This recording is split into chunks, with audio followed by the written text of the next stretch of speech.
Hi viewers, welcome to vision 5 TV. ఈరోజు Srikakulam Sherlock Holmes అనే cinema title and first look launch జరిగింది. అనన్య నాగల్లా ప్రధాన పాత్రలో తెరకెక్కుతున్న మూవీ ఇది. ఇక ఈ వేడుకకు ముఖ్య అతిథిగా దిల్ రాజు విచ్చేశారు. ఆయన మైక్ పట్టుకొని శ్రీకాకుళం షెర్లాక్ హోమ్స్ యూనిట్కి ఆల్ ది బెస్ట్ చెబుతూ కాసేపు మాట్లాడారు.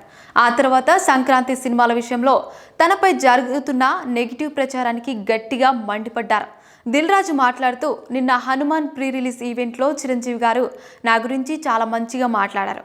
కానీ కొన్ని మీడియా సంస్థలు, కొన్ని కాదు కేవలం 2 ప్రముఖ మీడియా సంస్థలు ఆయన మాటలను తప్పుగా మార్చి ప్రచారం చేస్తున్నారు. ఇన్నాళ్ళు నాకెందుకులని ఊరుకున్నాను, ఇక నుంచి ఊరుకోను, తాట తీస్తా. హనుమాన్ అనే చిన్న సినిమాకు నేను థియేటర్స్ లేకుండా చేస్తున్నాను అంటున్నారు. ఆ సినిమా ప్రపంచవ్యాప్తంగా చాలా థియేటర్స్లో రిలీజ్ అవుతుంది. సంక్రాంతికి తెలంగాణ ఏరియాలో చూసుకుంటే మహేష్ బాబు గారి గుంటూరు కారంకి ఎక్కువ థియేటర్లు ఇస్తే, ఆ తర్వాత హనుమాన్కే ఎక్కువ థియేటర్లు కేటాయించడం జరిగింది. వెంకటేష్ గారి సైంధవ్కి, నాగార్జున గారి నాసామిరంగకి ఎక్కువ థియేటర్స్ లేవు. వాళ్ళు పెద్ద హీరోలే కదా, ఆ విషయాలు మీకు తెలీదు. నేను జనవరి 12న తమిళ డబ్బింగ్ సినిమా రిలీజ్ చేస్తున్నానని రాస్తున్నారు. మీకు ఎవరు చెప్పారు? ఆ సినిమాను నేను పోస్ట్ పోన్ చేయించాను, తెలుసుకొని మాట్లాడండి. నేను ఎంతో కష్టపడి ఈరోజు ఈ స్థాయికి వచ్చాను. ప్రతి సంక్రాంతికి నన్ను టార్గెట్ చేసి విమర్శించడం మీకు అలవాటైపోయింది.